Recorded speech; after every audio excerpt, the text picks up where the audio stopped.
Welcome to fast academy. आप देख रहे हैं बूटस्ट्रैप 5 की क्लास 1 और आज की क्लास के अंदर हम ये देखेंगे बूटस्ट्रैप क्या है और बूटस्ट्रैप को यूज क्यों किया जाता है। तो बेसिकली बूटस्ट्रैप जो है वो सीएसएस का एक फ्रेमवर्क है। बूटस्ट्रैप के अलावा कुछ और भी फ्रेमवर्क हैं सीएसएस के, उनके बारे में हम बात करेंगे थोड़ी देर बाद।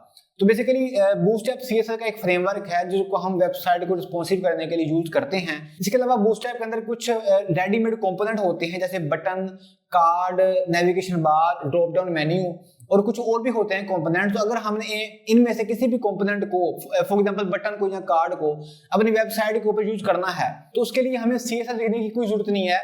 बेसिकली हम ये करेंगे कि हमें बूटस्ट्रैप ने जो पहले से ही सीएसएस का कोड लिखकर दिया हुआ है, हमने उस कोड को वहां से कॉपी करना है और अपनी वेबसाइट के ऊपर जाके पेस्ट कर देना है। तो वो जो कंपोनेंट है, फॉर एग्जांपल कार्ड है या बटन है, वो हमारी वेबसाइट के ऊपर आ जाएगा, हमें कोड लिखना नहीं पड़ेगा।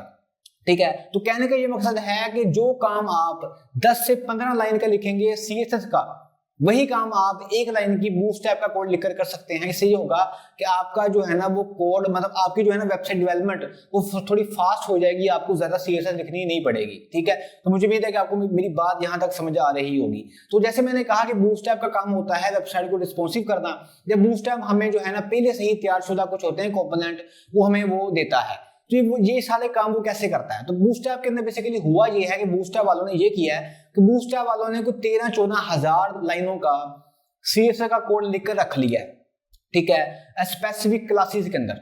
और वो जो क्लासेस है ना सीएसएस की, उनके नाम उन्होंने दे दिए हैं हमें, और हमें उन्होंने ये कहा है कि अब आपको सीएसएस लिखने की कोई जरूरत नहीं है। आपने बस ऐसा करना है कि जो क्लासेस के नाम हमने आपको दिए हैं ना, आपने उन क्लासेस को करना है यूज जहां भी आप करना चाहते हैं। तो इससे बेसिकली होगा कि आपको खुद से सीएसएस लिखनी नहीं पड़ेगी। अगर आपको मेरी बात समझ नहीं आ रही और आपको ये नहीं पता कि क्लासेस क्या होती है, तो मैंने आपको जब मैं आपको सिखा रहा था सीएसएस, तो वहां मैंने आपको बेसिकली ये भी टीच किया था कि क्लासेस क्या होती हैं।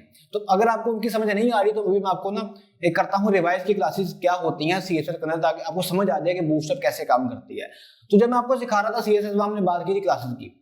तो फॉर एग्जांपल मैं चाहता हूं कि मैंने ना अपनी वेबसाइट के ऊपर कोई पैराग्राफ है, कोई हेडिंग है, कोई है या कोई टेक्स्ट है, मैंने उसका चेंज करना है बैकग्राउंड कलर। ठीक है, मैं चाहता हूं कि जो है ना मेरा टेक्स्ट, पैराग्राफ या हेडिंग, उसका जो बैकग्राउंड कलर है वो होना चाहिए ग्रीन। तो मेरे पास दो ऑप्शन है। पहला ऑप्शन तो मेरे पास ये है कि मैं बारी बारी 1 बाय 1 हर टैग को करूं सेलेक्ट और उसके सीएसएस में जाके मैं उसका जो है ना बैकग्राउंड कलर चेंज करूं और उसका कलर है टेक्स्ट का वो चेंज करूं, और अगर मैंने पैडिंग देनी है तो कोई मैं वो दूं। तो इससे जो काम है ना वो थोड़ा लेंथी हो जाएगा। दूसरा काम ये है कि मैं सिर्फ बनाऊं एक क्लास, उसको मैं कोई भी नाम दे दूं। फॉर एग्जांपल मैंने इसको नाम दे दिया बीजी ग्रीन, ये क्लास का नाम है। और उस क्लास का जो है ना मैं सीएसएस में जाके कोड लिखूं, उसका मैं जो है ना बैकग्राउंड कलर चेंज कर दूं, उसका जो कलर है टेक्स्ट का वो चेंज कर दूं, वहां पैडिंग दे दूं। अब जहां जहां भी मैंने किसी भी टेक्स्ट का बैकग्राउंड कलर चेंज करना है, मैंने बेसिकली ये करना है कि मैंने वहां जाके उस क्लास को लिख देना है बस। तो जहां जहां मैं उस क्लास का नाम लिखूंगा ना, उस टेक्स्ट का जो बैकग्राउंड कलर है, उस टेक्स्ट का जो कलर है और वहां पर जो पैडिंग है वो आ जाएगी। तो ये आपको पता था जब मैं आपको सिखा रहा था सीएसएस। तो बेसिकली बूटस्ट्रैप भी ऐसे काम करती है। यहां पर आपने गौर किया होगा कि यहां पर एचटीएमएल का कोड और सीएसएस ये मैंने लिखी है, और यहाँ पे जो क्लास है वो भी मैंने लिखी है।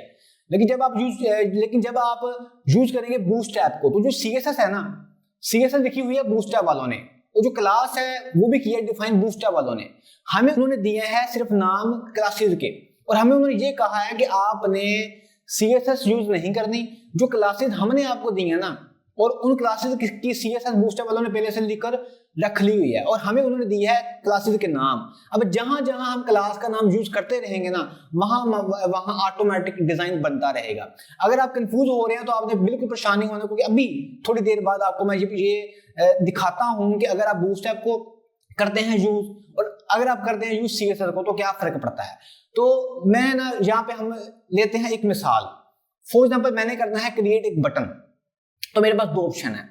एक तो ये है कि मैं वहां पर करूं यूज सीएसएस को, और दूसरा ये है कि मैं वहां पे करूं यूज बूटस्ट्रैप को। तो पहले देखते हैं पहली ऑप्शन को। तो अगर मैं सीएसएस की हेल्प के साथ एक बटन को करता हूं क्रिएट, फॉर एग्जांपल मेरे पास है एक एंकर टैग, ठीक है, मैंने करना है चेंज उसको एक बटन के अंदर। तो मैं यहाँ पे पहला जो ऑप्शन है वो है सीएसएस का। तो पहले मैं यहाँ पे ये करूंगा, पहले मैं जाऊंगा, पहले मैं लिखूंगा उसकी एचटीएमएल, मतलब पहले मैं वहां पर बनाऊंगा एक एंकर टैग, और फॉर एग्जांपल उस एंकर टैग में मैंने जाके लिखा बटन। अब मैंने इसको करना है स्टाइल।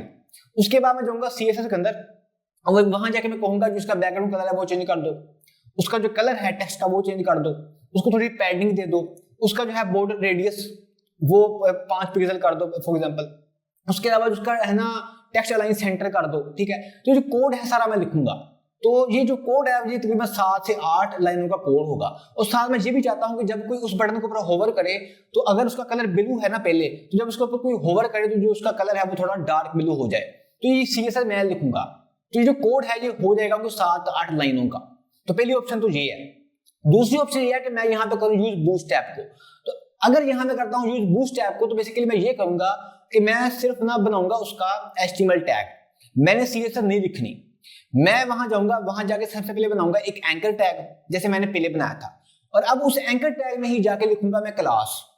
फॉर एग्जांपल यहां मैंने लिखा BTN प्राइमरी, ये बेसिकली CSS की क्लासेस है। अब यहाँ पे आपने जरा गौर किया होगा, यहाँ मैंने सिर्फ यूज किए हैं 2 क्लासेस, मैंने इनका CSS का कोड नहीं लिखा क्योंकि इन 2 क्लासेस का CSS का कोड बूटस्ट्रैप वालों ने पहले से ही लिखकर रख लिया है। और हमें उन्होंने ये कहा है कि अब तुमने जहां जहां भी करना है क्रिएट बटन, उसका जो कलर है वो होना चाहिए ब्लू, तो तुमने बेसिकली ये करना है कि तुमने वहां पे जाके लिख देना है बटन प्राइमरी, ये करना है, तो बटन आपके सामने बनकर तैयार हो जाएगा। तो मुझे उम्मीद है कि आपको मेरी बात समझ आ गई होगी कि पहले CSS के साथ थोड़ा टाइम लगता था और यही काम हमने बूटस्ट्रैप के साथ किया है सिर्फ 2 क्लासेस को लिखकर। जब मैं आपको हमारी नेक्स्ट क्लास में या उसके बाद की क्लास में ये सारा काम दिखाऊंगा ना करके प्रैक्टिकली, तब आपको मेरी बात समझ आएगी कि बूटस्ट्रैप की पावर क्या है। तो बूटस्ट्रैप को आप यूज इसलिए करते हैं ताकि आपको CSS लिखनी ना पड़े। तो बेसिकली बूटस्ट्रैप कोई लैंग्वेज नहीं है, बूटस्ट्रैप CSS ही है। तो बेसिकली बूटस्ट्रैप जो है वो CSS की क्लासेस का एक कलेक्शन है। तो बूटस्ट्रैप वालों ने CSS लिखी और उनकी जो क्लासेस हैं वो दे दी हमें और कहा कि अब आप अपनी क्लासेस को यूज करता रहें। तो मुझे उम्मीद है कि आपको मेरी बात समझ आ गई होगी। अब जो है ना बूटस्ट्रैप की क्लासेस वो है 2 टाइप की, पहली जो है वो है ग्रिड और दूसरी है कंपोनेंट। तो CSS की ऐसी क्लासेस जिनकी हेल्प के साथ हम वेबसाइट को बनाते हैं रिस्पॉन्सिव, उसको बोलते हैं ग्रिड। तो आगे चल के हम सीखेंगे कि बूटस्ट्रैप में ग्रिड क्या होता है। तो बेसिकली ग्रिड की हेल्प के साथ हम वेबसाइट को बनाते हैं रिस्पॉन्सिव। उसके बाद होते हैं कंपोनेंट। तो बेसिक कंपोनेंट जैसे मैंने आपको पहले बताया कि बूटस्ट्रैप के अंदर कुछ पहले से होते हैं रेडीमेड टेम्पलेट जैसे बटन कार्ड। तो हमने बेसिकली करना यह है कि हमने ना वो सारा कोड कॉपी करना है बूटस्ट्रैप की वेबसाइट पे जाके और अपनी वेबसाइट के ऊपर जाके कर देना है पेस्ट। तो वो जो है ना नैव बार या कार्ड बटन ऑटोमेटिक पहले से बना हुआ है, हमने सिर्फ लाके पेस्ट करना है। हम अगर हमने उसके अंदर थोड़ी करनी है मॉडिफिकेशन तो हम CSS को यूज कर सकते हैं। लेकिन ये जो बातें हैं ना अगर आपको अभी समझ नहीं आ रही तो कोई बात नहीं, जब आपको करके दिखाऊंगा तब आपको मेरी बात समझ आएगी, ठीक है।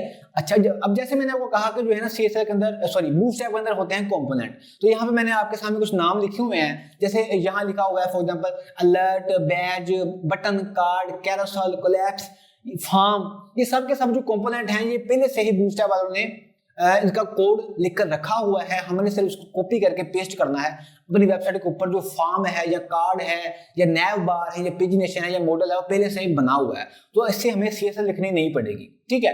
अच्छा अब बात करते हैं कि क्या बूटस्ट्रैप सीखने से पहले आपका किसी और लैंग्वेज को आना जरूरी है कि नहीं है। जी, बूटस्ट्रैप सीखने से पहले आपको HTML भी आनी चाहिए और आपको CSS भी आनी चाहिए। अब जो CSS है ना वो आपको एट लीस्ट बेसिक CSS तो आने ही चाहिए। अब मतलब एट लीस्ट आपको CSS के अंदर फ्लेक्स बॉक्स क्या होता है और मीडिया क्वेरी क्या होती है ये तो आपको पता ही होना चाहिए लाजमी। अब HTML मैंने आपको सिखा दी और मैंने आपको CSS भी सिखा दी है। तो अगर आपने अभी तक CSS या HTML अभी तक आपने नहीं सीखी तो पहले आप जाके वो सीखें, उसके बाद आप आकर यहाँ पे बूटस्ट्रैप को सीखें।